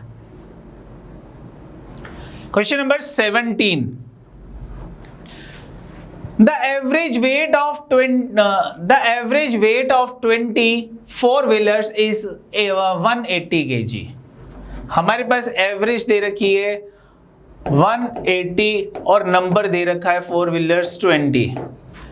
आगे क्या, if an odd car is removed from this group, मैंने एक कार रिमूव कर दी इस ग्रुप में से, removed from this group of 4 wheelers, the new average weight decreased by 2 kg। यानी कि अब मेरे पास जो एवरेज वेट आ गया वो 178 एवरेज बन गई। ठीक है, और नंबर कितना हो गया मेरे पास, 19 आ गया, 2 kg। What is the weight of the removed car, same question again, दोनों को मल्टीप्लाई करो, माइनस कर लो, that is the weight of the removed car. This is the weight of 20 cars, this is the weight of 19 cars, दोनों का difference is the weight of removed car। तो कितना आ जाएगा मेरे पास, मल्टीप्लाई करके 180 into 20, 0 0 18 2 का 36 3600। 178 को 19 से मल्टीप्लाई करते हैं, 178 into 19, चलो कितना हो गया, 9872 अच्छा, इसको माइनस करने का एक वे और बताता हूं मैं आपको, जस्ट अ मिनट। ठीक है, कैसे माइनस करते हैं? अगर मान लो मुझे 178 को 19 से मल्टीप्लाई करना है तो 19 की जगह मैं 20 - 1 भी लिख सकता हूं। ठीक है, 20 - 1 19 होता है। नाउ 178 को 20 से मल्टीप्लाई करो और 178 को 1 से मल्टीप्लाई करो, फिर दोनों को माइनस कर लो। वो सब्ट्रैक्शन थोड़ी इजी हो जाएगी कंपैरिजन टू 178 इंटू 19 करने पे। ठीक है, तो 178 को 20 से मल्टीप्लाई करते हैं तो ये क्या हो गया, 0 एज इट इज आ गया और 178 का डबल हो गया। तो डबल कितना हो गया, 8 8 16 6 35 3560 माइनस 178। ठीक है, तो कितना आ गया ये मेरे पास, ये आ गया मेरे पास 8 2 10 0 7 8 8 16 6 1 3 3 3382 आ गया, 3382 आ गया। दोनों को माइनस करते हैं, माइनस करने के बाद क्या आ जाएगा मेरे पास, the weight of the removed car आ जाएगा। तो दैट इज 18 और 4 2 218 kg। तो 218 kg is the B option. ठीक है, question number 17 is B option. Next देखते हैं question number 18। In 7 given numbers the average of the first 4 numbers is 4। मेरे पास टोटल 7 नंबर्स हैं, first number, second number, third, fourth, fifth, 6, 7, ये 7 numbers हैं। इनकी मुझे इन 7 numbers given numbers the average of first 4 numbers, मुझे फर्स्ट 4 नंबर्स की एवरेज गिवन है 1 2 3 4, इनकी एवरेज गिवन है। कितनी एवरेज इनकी, 4। तो इनका टोटल कितना हो जाएगा, एवरेज इनटू नंबर, एवरेज 4 है, नंबर भी 4 है, तो मेरे पास इनका टोटल कितना आ जाएगा, 16 आ गया। And that of the last 4 number is also 4। अब मेरे पास ये जो लास्ट 4 नंबर्स हैं इनकी एवरेज भी 4 है। ठीक है, तो इनकी एवरेज भी 4 है, नंबर भी 4 है, तो इनका टोटल भी 16 हो जाएगा। यानी कि फर्स्ट 4 नंबर का टोटल भी 16 है, लास्ट 4 नंबर का टोटल भी 16 आ गया। If the average of these 7 number is 3, इन सभी 7 नंबर्स का एवरेज दे रखी है 3, तो what is the sum of these 7 numbers?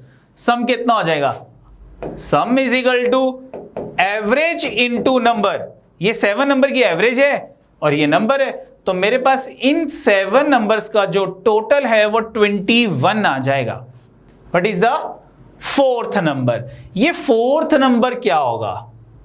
अब यहां पे क्या करते हैं, इनको मैं ए बी सी लेके लेट करके करता हूं, अदरवाइज मैं डायरेक्ट भी कर सकता हूं कि इसको प्लस करो, इसको प्लस करो, -21 करो, तो that is my 4th number, वो मेरा 4th नंबर आ जाएगा।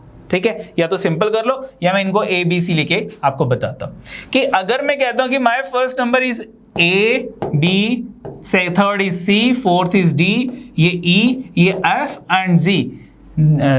ठीक है, तो ये मेरे पास 7 नंबर्स हैं।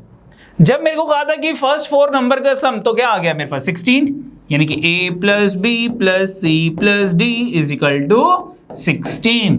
लास्ट 4 नंबर का सम था मेरे पास D E F G, D plus E plus F plus G is equal to 16, ये भी मेरे पास 16 था। अब मुझे क्या दे रखा है, द सम ऑफ 7 नंबर, जो कि मैंने 21 कैलकुलेट किया है, एवरेज 3 इंटू 7 करके, वो क्या आ जाएगा, A plus B plus C plus D plus E plus F plus G is equal to 21। Find the 4th number, that is D.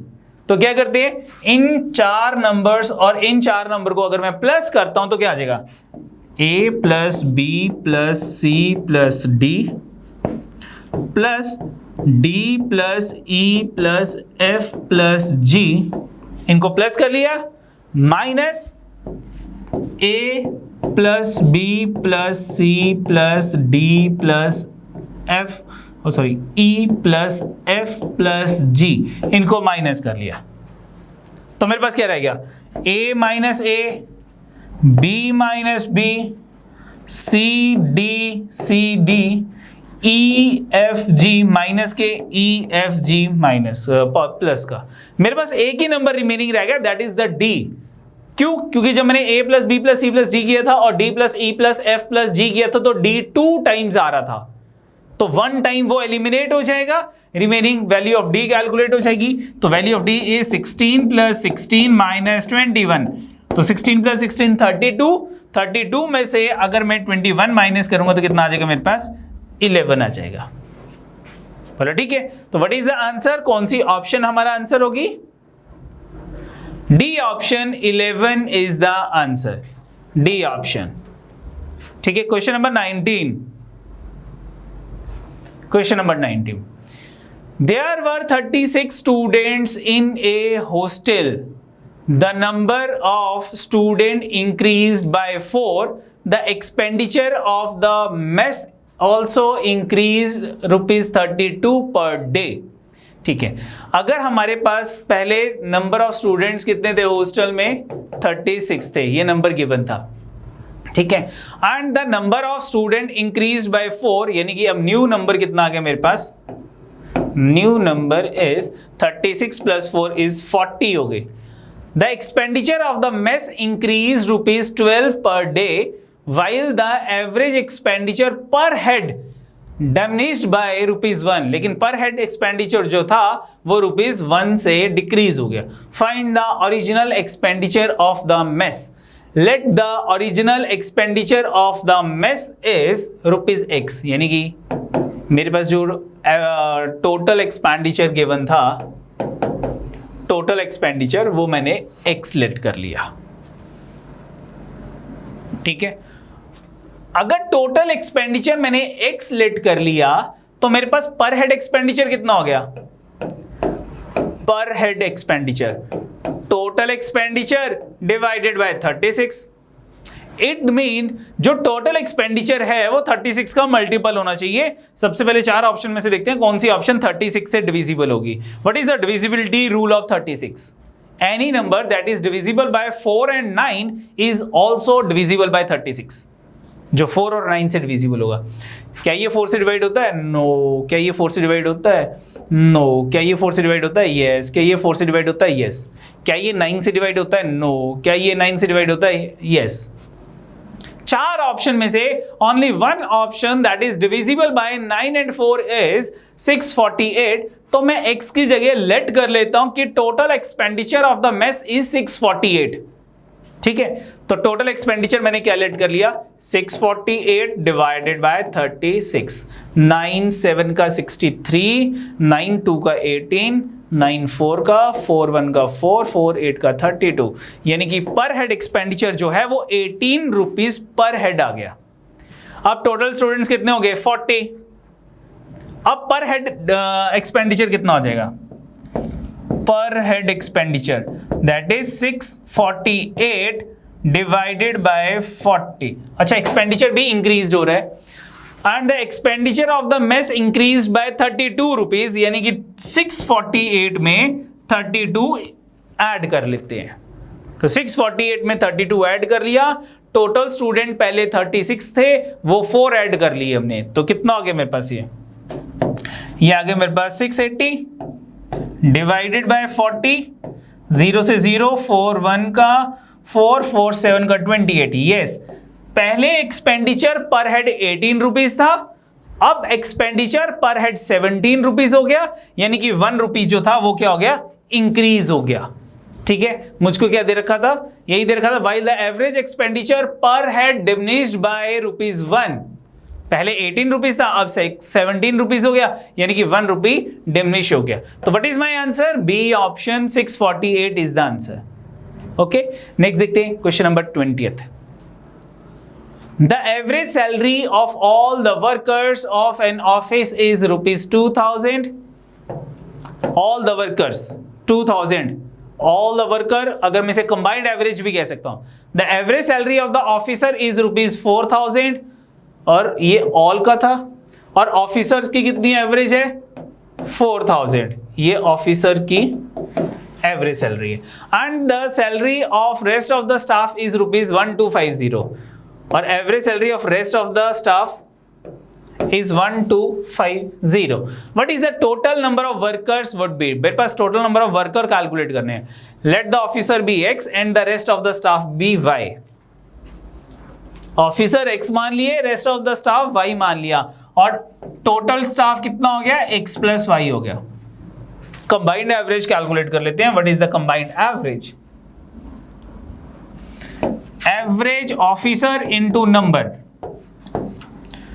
Plus rest of the staff into number of rest of staff divided by x plus y is equal to total combined average कितनी थी, 2000 is equal to 2000। This one, इस equation को solve करो and total number of worker यानी कि value of x plus y calculate करो कि what is the value of x plus y. तो मल्टीप्लाई करते हैं, 2000 इन दोनों को मल्टीप्लाई करेंगे तो 2000 x plus 2000 y is equal to 4000 x plus 1250 y। ये 2000x उधर चला गया और ये 1250 इधर आ गया। 4000x में से 2000x माइनस करेंगे, मेरे पास 2000x रह जाएगा, और 2000y में से 1250y माइनस करेंगे तो 750y रह जाएगा। What is the value of x divided by y? y इधर अपॉन में चला गया, 2000 इधर अपॉन में आ गया, तो मेरे पास कितना आ गया, x divided by y is equal to 750 divided by 2000। 0 से 0, 25 3 का, 25 8 का, यानी कि the value of x ratio y is equal to 3:8। ये आ गया 3:8। यानी कि जो रेस्ट ऑफ द स्टाफ और ऑफिसर हैं, ये ऑफिसर 3 हैं तो रेस्ट ऑफ द स्टाफ 8 है, यानी कि ऑप्शंस मेरे पास जो रेशो है वो 3:8 आ गई। तो टोटल एम्प्लॉइज कितने हो गए, 3 + 8 इज इक्वल टू 11, यानी कि total number of the staff be the multiple of 11। क्या ये 11 से डिविजिबल है? नो। क्या ये 11 से डिविजिबल है? नो। क्या ये 11 से डिविजिबल है? नो। यानी कि A option 110 is the answer, क्योंकि only one option is the multiple of 11 और जो टोटल नंबर ऑफ स्टाफ था वो 11 का मल्टीपल था। अगर इस क्वेश्चन में दो ऑप्शंस 11 का मल्टीपल होती तो in that case can't be determined is the answer, लेकिन मेरे पास दो ऑप्शंस यहाँ पे 11 का मल्टीपल नहीं थी, only one option is the multiple of 11, तो दैट इज द आंसर, वो हमारा आंसर होगा। ठीक है, नेक्स्ट देखते हैं question number 21। The average weight of 6 persons is increased by 2.5 kg when one of them whose weight is 50 kg is replaced by a new man. What is the weight of the new man? तो यहाँ पे हमने एक property की थी कि अगर मैं हर एक नंबर को सेम वैल्यू से इंक्रीज कर दूंगा तो मेरी एवरेज उस सेम नंबर से इंक्रीज हो जाएगी। इसका वाइस वर्सा करते हैं, अगर एवरेज मेरी k से इंक्रीज हो रही है तो इट मीन कि हर वैल्यू मेरी k से इंक्रीज हो रही है। ठीक है, तो इन दिस क्वेश्चन में मेरे पास यही था, the average weight of 6 person is increased by 2.5। Average 2.5 से इंक्रीज कर रही है, इट मीन हर एक पर्सन का वेट 2.5 kg इंक्रीज हो रहा है। कब इंक्रीज हो रहा है? When A man whose weight is 50 kg is replaced by the new one। एक 50 kg वाला पर्सन ग्रुप से बाहर जा रहा है और एक नया पर्सन ग्रुप के अंदर आ रहा है। इट मीन जो न्यू पर्सन है उसका वेट जो है वो इंक्रीज है और जो बाहर जा रहा है पर्सन उसका वेट कम है, तभी एवरेज इंक्रीज करेगी। यानी कि जो न्यू पर्सन है उसका वेट 70 kg से ज्यादा है और 50 kg से ज्यादा है। सारी ऑप्शन 50 kg से ज्यादा है। ठीक है, तो सबसे पहले कितना ज्यादा वो कैलकुलेट कर लेते हैं। अगर हर पर्सन का वेट 2.5 kg इंक्रीज हो रहा है, टोटल पर्सन 6 है, तो टोटल इंक्रीज्ड वैल्यू कितनी आ जाएगी मेरे पास? Increased weight is equal to 2.5 into 6। पहले का भी 2.5 इंक्रीज हो गया, दूसरे का भी 2.5 इंक्रीज हो गया, हर एक का 2.5 इंक्रीज हो गया, तो टोटल इंक्रीज कितना हो गया? 6 इंटू 5 25 के 150 15, यानी कि 15 kg इंक्रीज्ड वेट है न्यू मैन का कंपैरिजन टू ओल्ड मैन। अब जो पुराना मैन बाहर जा रहा है उसका वेट 50 है, तो new minus old is equal to 15 kg। New का वेट कैलकुलेट करना है, ओल्ड मैन का जो ग्रुप से बाहर जा रहा है उसका वेट 50 kg है, तो मेरे पास टोटल वेट कितना आ गया 65 kg। A option is the answer. ठीक है, नेक्स्ट देखते हैं next question 22 number question. The average length of any 4 fingers of my left hand is 600 millimeter। any 4 finger left hand की, ये लेफ्ट हैंड है मेरा, सॉरी ये लेफ्ट हैंड है, सॉरी बेटा, ठीक है ये लेफ्ट हैंड है मेरा। तो 1 2 3 4 5 में से किसी भी 4 फिंगर्स की मुझे जो एनी 4 फिंगर की जो मेरे पास लेफ्ट हैंड है उसकी मुझे एवरेज लेंथ दे रखी है 600 millimetre. Then what is the length of all the 5 fingers of my left hand। 5 finger की लेंथ कितनी होगी, एनी 4 फिंगर, अगर मुझे इन 4 फिंगर की लेंथ दे रखी है इसकी लेंथ निकालनी है, या इन 4 फिंगर्स की लेंथ दे रखी है इसकी लेंथ निकालनी है, या इन 4 फिंगर्स की दे रखी है मुझे इस फिंगर की लेंथ निकालनी है, कैसे कैलकुलेट होगी, कांट बी डिटरमाइंड। क्यों? क्योंकि मुझे ये नहीं पता कि कौन सी 4 फिंगर्स की वैल्यू दे रखी है और कौन सी 5th फिंगर की वैल्यू निकल रही है, तो इन दिस केस ये वैल्यू कैलकुलेट नहीं हो सकती, कांट बी डिटरमाइंड, क्योंकि मेरे पास टोटल लेंथ तो कैलकुलेट हो जाएगी 4 फिंगर्स की, कितनी होगी 2400 मिलीमीटर मेरे पास टोटल लेंथ आ गई। अब 5th फिंगर की लेंथ कहां से कैलकुलेट करेंगे, ठीक है, अगर मुझे यहां पे 5th फिंगर की लेंथ गिवन होती तो वो मैं इसमें ऐड करके 5 से डिवाइड करके एवरेज कैलकुलेट कर लेता, लेकिन 5th फिंगर की मेरे पास लेंथ गिवन नहीं है, तो इट मीन मैं 5 फिंगर्स की एवरेज लेंथ कैलकुलेट नहीं कर सकता, can't be determined. D option is the answer. ठीक है, तो ये हमारे पास थे एवरेज के क्वेश्चंस। ठीक है, फिर भी कोई डाउट होगा तो कमेंट बॉक्स में आप अपने डाउट्स लिख सकते हैं, ठीक है, उनके हम रिप्लाई कर देंगे। तो आज के लिए इतना ही बहुत है।